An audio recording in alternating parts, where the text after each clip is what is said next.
Being marched into the swamp.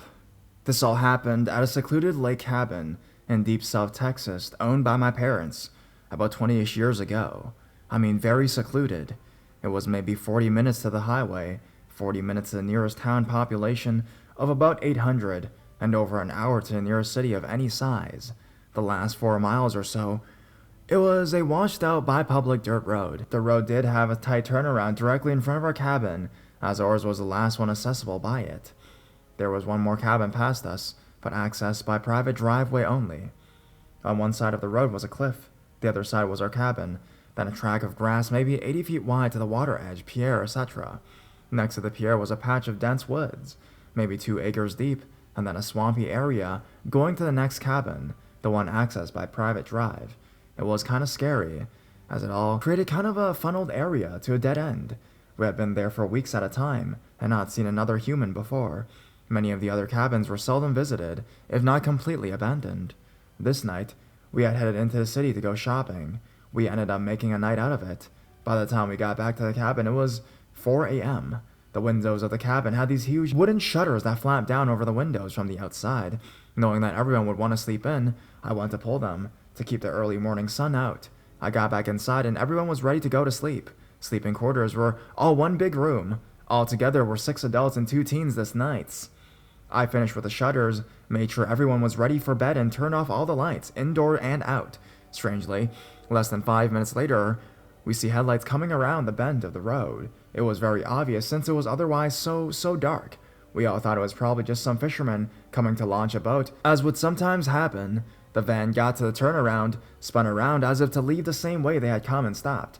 When they didn't immediately turn around and leave, I got up to look out the only window on that end of the building. My big, tough, mostly just nosy firefighter uncle soon joined me, while my dad made sure the guns were at the ready just in case. We were fully expecting them to start messing with my uncle's truck or attempting to take stuff from the bed, but clearly that was not their intent.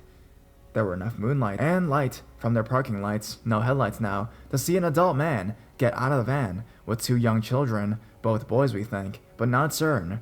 The driver backed into and down the private drive for the last house, parked and got out with 2 long poles. My uncle and I had several discussions as to whether these were sticks or rifles. He handed one to the other guy. The men were both dressed appropriately for the weather. It was cold outside, and they had long jackets and pants. But the kids were in lightweight pajama pants and no shirt. By this time, both kids were audibly crying. The men started leading both children into the woods and down to the swampy area, holding each by an arm. At this point, we were flipping out and trying to decide exactly what to do. Props to my uncle for his quick thinking. He used a panic button to set off his alarm for his truck. Suddenly, the van started up. Apparently there was a third person waiting inside and frantically pulled out of the driveway. The men and boys jumped in and the van tore off down the road. We all looked out the windows as best as we could, not very well considering the shutters, to try to get a description of the van, but only managed a vague general description.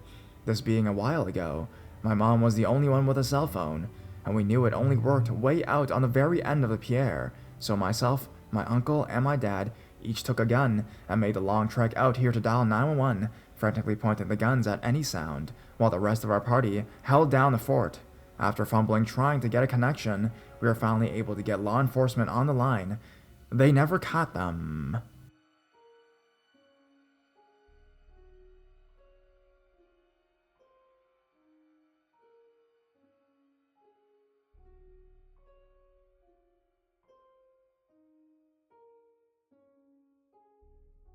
Scariness in a swamp. This is a true story. I worked at a summer camp in North Carolina. We're on a swamp and we sometimes go canoeing in the swamp. To get to the canoe, we have to walk along this half-mile or so path.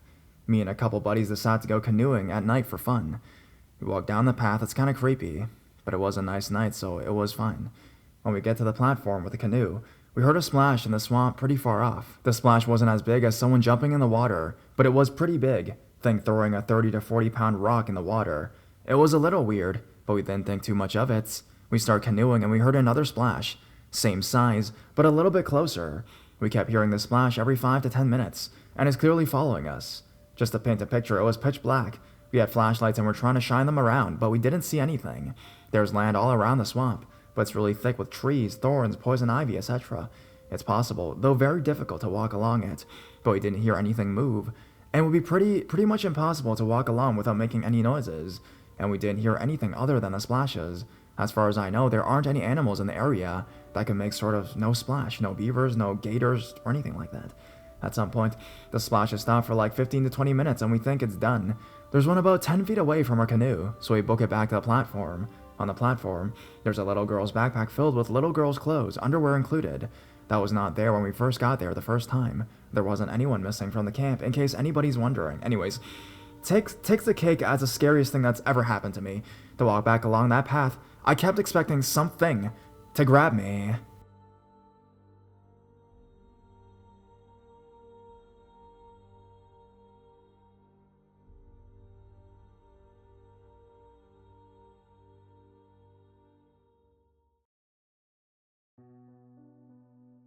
The Phantom Swamp Shitter. This happened yesterday evening in the Australian bush. My stepfather and I went for a drive out to a creek to collect river sand for my bonsai trees, so I took along my new camera to scope up some gloomy wooded locations. It's a quiet, mosquito-infested area, as the creek flows only in the wet season. It's late in the afternoon when we arrive, so although I didn't get many good shots, I thought I'd check it out and return later with my photo buddy. Happily snapping away, there are some magnificent fig trees, but it's a low-lying flood area, littered with old tires, planks, and general refuse. About 10 minutes in, we stumble across someone's dope plants, hanging in the pots scattered around the trees. It's not an uncommon find in this part of the world. You're quite likely to stumble upon someone's crop if you go for a walk through the bush. We have a laugh and move on, more wary of snakes than anything else. I kneel down to take a couple of photos of a classic Aussie billabong, which is not nearly as pretty as you might imagine. See what I mean? As I stand up, I catch a flash of someone glinting through the trees, and almost in unison, my stepdad and I say, "What's that?" in hushed tones, peering through the trees. We can just make out a grimy little dome tent, apparently unattended. I've got to say, I've had various let's not meet camping horror stories running through my mind, and was fervently wishing I brought my pocket knife, or anything more threatening than a big stick. There's nobody around, but I don't feel like I should keep taking photos, just in case.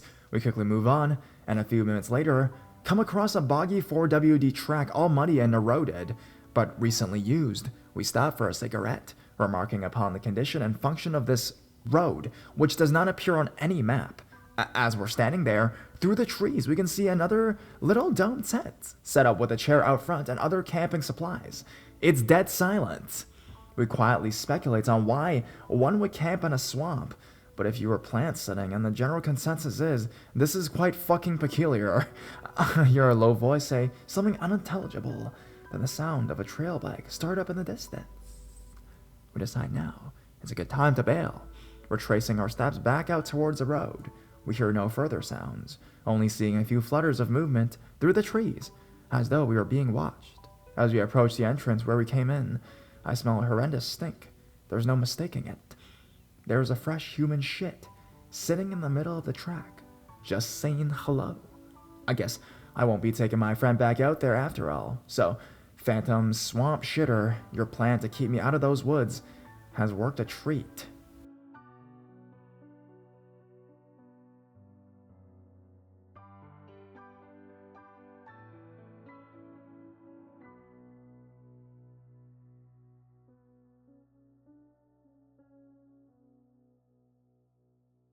Weirdo of the Wilderness. Longtime reader, first time poster. Forgive me if I'm not a J.K. Rowling level storyteller, but I'll do my best. To give you some context, this occurred roughly 14 years ago when I was 12 years old and living in East Side Australian rainforest. And when I say in rainforest, our house was on a 40-acre property surrounded by bush. The house itself was owned by a Swiss man named Hans. Occasionally, he would come down with his tractor and slash the long grass surrounding our house, so we could access slightly more of the property in the summertime.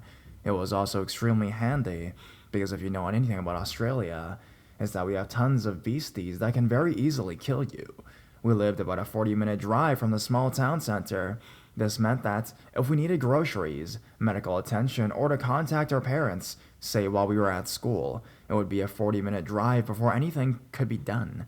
The house sat on the side of a large mountain, roughly 3/4 of the way up, so naturally, most of the land we called home was strewn with valleys, nooks, and hideaways.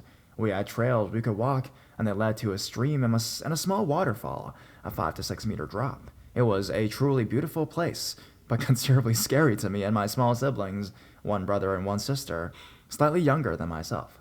We knew our neighbors on both sides of the property, but because the location of our house was pretty remote, our nearest neighbors were roughly a 10-minute drive away. One was a lovely old lady who used to wave to us when we got off the school bus before we made the trek to our house every day. I think our parents asked for her to keep an eye on us. The other was a middle-aged man and his family. He was a real jerk who excavated around the bottom border where our properties met and continuously interrupted the stream and waterfall's clear flowing water supply. Lots of strange and creepy shit happens when you're living in the middle of nowhere, but one in particular involved a guy I certainly don't want to meet again. Being pretty removed from people, it was extremely rare that we ever got visitors we don't know were coming. When people we didn't recognize turned up, it was usually because they were lost and they needed directions or something like that. One day, though, a man in a UTE came roaring down our driveway. I remember running inside to tell my dad someone weird was here. He immediately walked outside to see who this unwanted guest was. Now, a little background information about my dad. He is literally the most hardcore person you will ever meet in your whole entire life. He has one leg after having it amputated earlier in his life after having an accident on a motorcycle while he was running from police. He was in the Navy and was brought up in a very strict household. He had grown up in a very rough part of Sydney's west, so he had some pretty shady contacts too. In short, he is someone you really wouldn't want to fuck with. I wouldn't be surprised if he had killed someone in his life prior to having kids. Anyways, my dad goes outside to see what all the commotion was about, while my mom keeps us inside, being protective. The man has a large red furred dog in the back of his car that looks like a German Shepherd cross. It snarled at my dad, but immediately cowered when the stranger told to shut up. Our own dog Millie, renowned beast killer just for the record, was snarling and going ballistic whilst being chained up to the house. "Hi, my name is John." The way the man spoke was like he was a salesman, a really slick and smooth guy, who on the outside seemed friendly but with the overtone of wanting something. My dad immediately responded with, "So what the fuck are you doing here then, John?" The man was taken aback, obviously not used to dealing with someone as hostile as my dad. They then talked for a while, and I could hear my dad talking with a sense of confusion about whatever this man had to say. I did, however, overhear my dad say, "What the fuck are you thinking? Just call the cops." I later found out that the lovely old lady next to us had died. Apparently, John was on the other side of her property and went to visit and found her dead. He also asked my dad if they should move the body to make it easier for the police to investigate. This is obviously why my dad was telling the man to call the police immediately. Anyways, later that night, the police showed up to take a statement from my dad and John, who was hanging around at our house until the police arrived. I remember my dad pulling an officer aside and explained that John wanted to move the body when he first arrived. The police left without any more questions, as it looked like she had died from natural causes instead of anything else like murder or suicide or something like that. John was still at our house. I found him to be a very unsettling person. The way he smiled, the dark of his eyes. He was unfamiliar, but acting like he was one of us. I remember it was a school night, and I was trying to watch TV, and he was playing songs on his guitar with my mom and dad at the table. I was angry because he was ruining my shows, and I told Mom I wanted him to go, and that I thought he was weird. She smiled and told me she felt the same and told me I should just go to bed. The next day things seemed normal. Went to school, came home. Not seeing the familiar friendly face of the old woman stung a bit on my way past her house. It felt strange, and I hoped that she knew her family loved her before she passed. I was a bit sad on the walk home, until halfway down the driveway, I noticed John's UTE again, parked out the front of our house. I walked closer and was greeted by his dog, Rusty. He walked outside with my dad, and I heard him call Rusty to his car as he was leaving. Apparently, he was borrowing tools from my dad. He left and waved goodbye, like he was someone that I was going to miss. Again, that sense of over-familiarity made me feel uncomfortable. I didn't know this man. I didn't like this man, and I was hoping he would never come down our driveway again. My dad then pulled me aside and asked me what I thought of John. I labeled him a weirdo and told my dad I was hoping he wouldn't come back. For the second night in a row, when John returned Dad's tools, he was sitting in our house playing guitar and annoying everyone. My mom and dad were visibly unimpressed by the whole situation. I heard my mom and dad argue about him hanging around until eventually my dad told him that he needed to leave. As it was time for us to go to bed, he insisted it was early and tried to make an excuse to stay. I found that very odd. I was polite enough to know when someone didn't want me around, so why didn't this man? Or if he did know why wouldn't he leave? After ushering him out, my mom and dad had a big talk in their room, and my dad told us all that he didn't like John, and that he was going to ask him not to come over anymore, and if we saw John again, immediately tell him. The next day was a Saturday, so we were going to blow up our cheap inflatable pool and go for a swim, as it was getting pretty warm outside. At around 11 a.m., the sound of a car thundering down the driveway alerts me, and I go outside. I run back inside to tell my dad that John is back. Just like the first time I ever laid eyes on John. My dad goes outside, and we stayed inside with my mom, watching and listening through a screen door. John, again with his weird, over-familiar smile and dark eyes, greets my dad and is met with, "Look, mates, I don't know who you think you are, but I don't want you coming around here anymore. You scare my kids and my wife, and I don't want you to come back, you understand?" I didn't hear John's reply from his tone. It sounded like he was confused and tried to reason with my dad. Dad wasn't having it and told him to go or he would call the cops. As he was leaving, Dad said, "Don't come back or you'll be sorry." This is where things truly get weird. As my dad lays this subtle threat on the man, his face completely changes to one of rage. He glares at us in the house, sticks up his finger and speeds out on the driveway, shouting profanities and churning up gravel, spraying it towards our house. My dad came back and told us we wouldn't be seeing John anymore, and if we did, we were going to call the police immediately. I was relieved. This odd man made me feel so uncomfortable in my own home, and the way he reacted when he left confirmed the feeling I got from him. The moment I first saw him, I can't remember if this was the Sunday or the Monday after that day, but John did come back. He tried to reason with my dad again and say sorry for whatever caused us to not like him. Before he even got out of the UTE, my dad said, "If you don't turn around and leave, I'm going to smash your face in." He did just that. My dad then called the police and to inform him what happened. Apparently, they were going to go and talk to John. I didn't hear any more of what happened to that conversation. A few weeks went by with no sightings or happenings with John, and we all felt like things were back to normal. This was until our mailbox had been tipped out of the ground and smashed, possibly run over. I remember asking my dad what happened, but he wasn't about to give me any ideas about what happened. He later told me that he knew it was John after the way their last conversation ended. The next weekend, after the mailbox incident, we went into town to get groceries and a fast food dinner.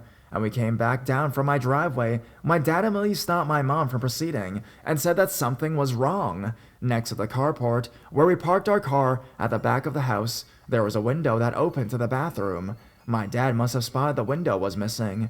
As we drove down it, he got increasingly more tense until we all noticed the window was missing. I remember being confused in the back seat, not really knowing what was going on, until I saw it. A man.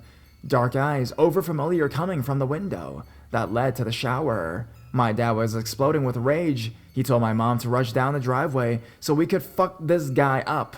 The man proceeded to escape the window and run down the back of our property into thick lantana, a really thorny shrub-like plant.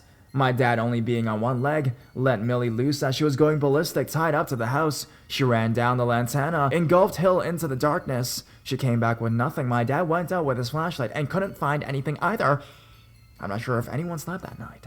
None of our possessions have been stolen or even moved at all. We must have caught this man just as he was entering our home. The police came the next day and searched for fingerprints, but with no avail. My father was furious and again alerted them to John and his strange behavior as a whole. They told us they would look into it once again. That was the last time we heard from John that year. I had almost completely forgotten about him and had the summer off to enjoy myself and get ready for high school. The school I went to was pretty large, considering where we were, but everyone seemed to know each other pretty well, including the teaching staff. Within my first week at the school, we were all introduced to the teacher and the teacher's aides.